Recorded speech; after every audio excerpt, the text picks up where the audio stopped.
Hi, and welcome to this video from the Quick Guides to Influencing series at LSE. I'm Jess Crombie, and I'm an academic in narrative ethics and a former communications director in the charity sector. And today I'm going to talk to you about the importance of storytelling and narratives in your work as activists using influencing for change. We've got two learning objectives today. First one, understanding the foundations of powerful narratives, and secondly, how they can be used in stories and in mobilising conversations. All right, so let's think about why we tell stories. First of all, this is the foundations bit. So this is a quote from psychologist Jerome Bruner, who said, "We organise our experience and our memory of human happenings mainly in the form of narrative, stories, excuses, myths, reasons for doing and not doing, and so on." What he means by this is that we organise our memories into stories, which then guide our understanding of who we are in the world and the world around us. And these memories range from the really big and foundational, like how our parents made us feel about ourselves as young children, for example, to the smaller and more day to day, whether we remembered our umbrella and then it started raining and how we felt about forgetting it, or how the barista greeted us when we ordered coffee this morning. And we have millions of these types of events in our lives, and we can't recall them all individually, but together they form a story about our relationship with the world. And then this story further informs how we therefore interact with the world and the people within it that we encounter. So what Bruner's arguing is that stories therefore actually construct reality as we experience it. They are as fundamental to us humans as the air that we breathe. So, if you're going to understand your audience and telling them stories, these fundamental stories, you need to know where they are on this curve so you can understand how far you need to move them.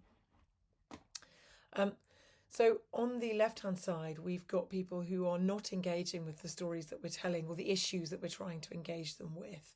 They might be hostile to that. They might be prejudicial. They might be apathetic. They don't care about it, or they just might not know about it.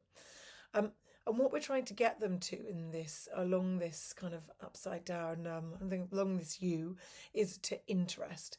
Interest is the best place to get people to if we're trying to engage them, because once we've got them interested, then we can start trying to communicate with them, tell them stories, share alternative narratives that help them to maybe accept or engage with our issue, and feel some sympathy for the people that are experiencing the thing we want to talk about, and even empathy, which is our kind of end goal.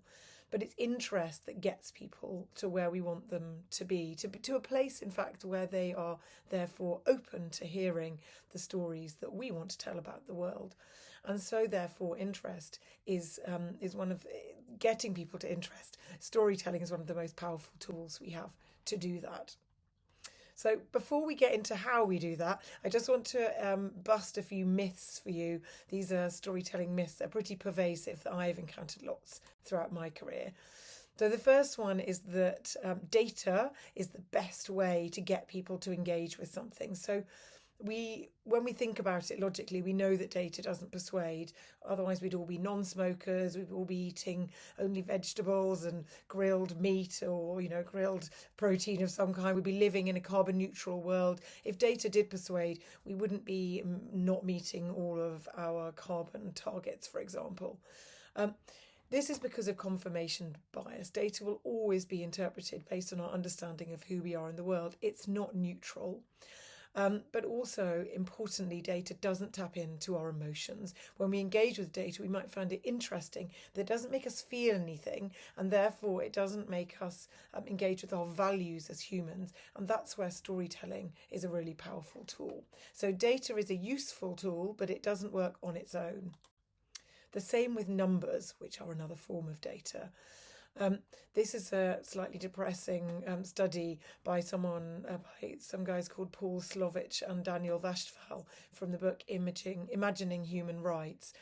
And this is their study, which essentially proved that the larger the numbers get, the more insensitive we become to them. They describe this as a failure of imagination. And I think we've all personally experienced this. You'll be watching the news about something happening in the world, And when it's one or two or three or four people, you can engage with it. But as the numbers hit the thousands or the tens of thousands, it becomes much harder to imagine the humans, the affected humans within that. And so the numbers, again, are an important tool, but on their own, they don't work. And these guys have proved it.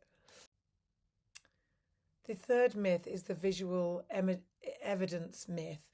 And so across my career, I've worked with photographers and brilliant filmmakers who work in the assumption that if you show it, people will care. But sadly, that is not the case. The Darfur genocide of 2005 was one of the first that was live broadcast as it happened, and still it continued to happen. And obviously we can draw parallels with what is happening in Gaza today. So again, visual evidence is one of your tools, but alone it doesn't work. So what do we do if we want to tell stories which do engage and do create change and influence people to take action? So here are 6 principles that I've developed and worked on through my career. So the first one is around having clear objectives. We can be quite bad in the social impact sector in developing objectives. We're quite, as campaigners by nature, we're quite keen to jump right into action.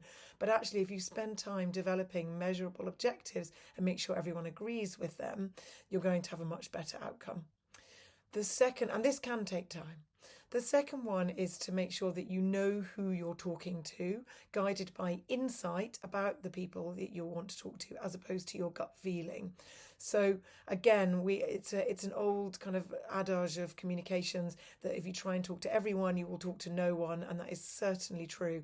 And so don't try and talk to everyone. Try and talk to the people that you know on your curve of understanding about where they are. Or maybe they don't know about it or they don't care about it, but you can get those people to interest because there might be some insight about them that helps you to know how you could engage them. So politicians doing this brilliantly right now are people like Mamdani, who really understands the power, the frustration and lack of power felt by the left right now in America, and is using that to talk to them. That is his very clearly defined audience. Or Nigel Farage here in the UK, who understands the same insights about the more right-leaning audience here in the UK. So both of them understand their audiences really well, and they don't try and talk to everyone, but they are also guided by insights, by data about their audiences, not just by their gut feelings. The third one is to create a tone of voice and stick to it. So don't try and do everything.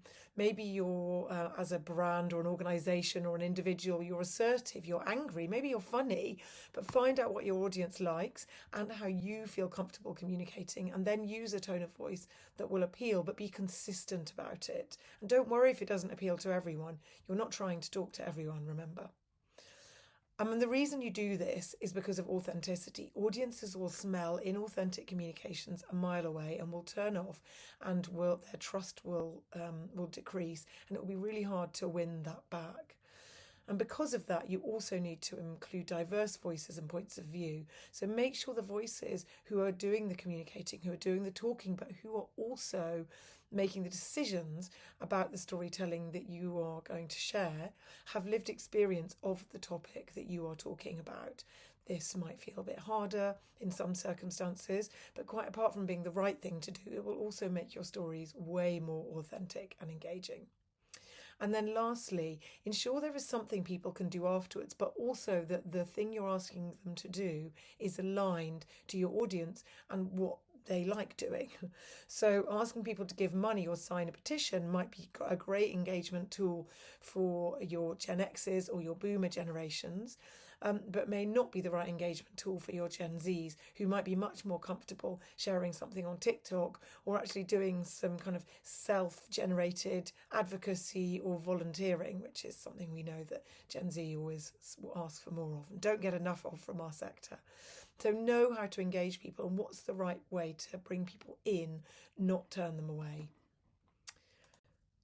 Alongside this, we also need to know what is good storytelling and think a bit kind of critically about this. So we all know this storytelling arc. Stories with a beginning, a middle and an end are the way that we often understand stories. Obviously, you've got your French New Wave and other filmmakers that try and pull this apart, but generally stories are told in this way, whether they're a 1-minute news piece or a kind of full-length movie. But the things to remember is the inciting incident. How are you engaging people in this topic? What's the hook? What's the reason for them getting engaged with this story? You can't just present data and facts, remember. You have to present it as a story, and therefore you have to give people a reason to engage. How are you building the arc of the story? How are you sharing what happened next? What was challenging? What actions were taken? And then how are you resolving the story? And that resolution may be, and it's continuing, but how are you bringing it to some sense where people understand that they're at the end of this particular bit of information? Are you also telling your stories in a way that is satisfying to people? So this is Joseph Campbell's very well-known book, The Hero with 1,000 Faces, where Joseph Campbell outlined the hero's journey and the monomyth, which he developed from analysing over 1,000 myths told across every continent on Earth, every group of people on Earth. And he distilled this all down into this hero's journey, which is essentially the same as the story arc we saw on the last slide, but in a lot more depth.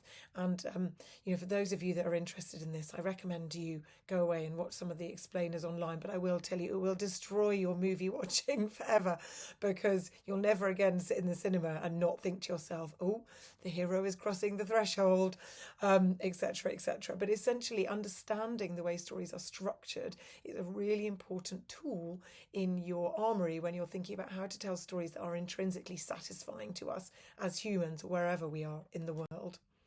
And if you're unconvinced by this, here are 6 popular movies that follow the hero's journey very, very strictly and to the letter.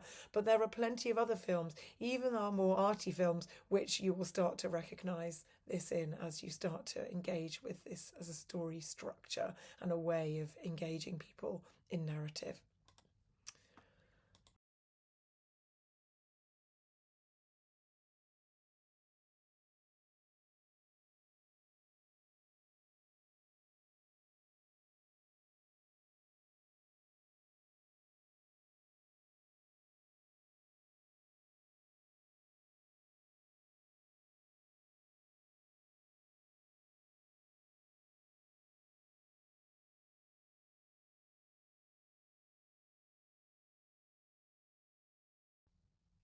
So how might we use that ourselves when we're telling stories which are more focused on social impact?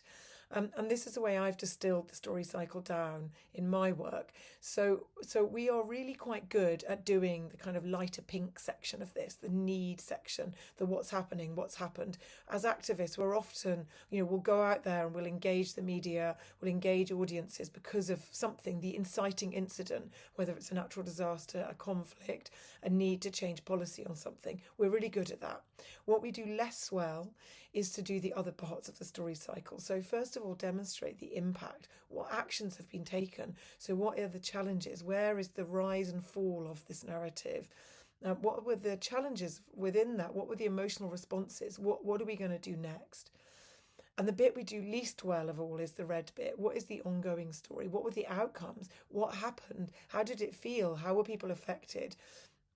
Where are we going to take this next? And we don't do this because often the stories we tell are not neat Hollywood movies that are all wrapped up in a bow at the end. They're messy and complicated and involve lots of different people and decisions. But even communicating that as a resolution story, this is messy and complicated, but we're still trying. All of those things help to engage our audiences because they feel that story cycle that they intrinsically want to see. But it also builds trust. What we do, therefore, is demonstrate transparency, and we don't sort of disappear after we've done the initial engagement with the need. And that's really, really important for us in terms of activism and influencing storytelling. We've got to do the full story cycle if we want people to trust us and continue to engage with us. What's the point otherwise of getting them interested if we don't then take them on the full journey through our story? And I'll just leave you with one last idea, which is from someone called Marshall Ganz. And this is a way of thinking about storytelling as being values driven. So I talked about Mamdani and Farage, 2 politicians on opposite ends of the political spectrum, but both of whom are expert master storytellers. And what they do really well is this.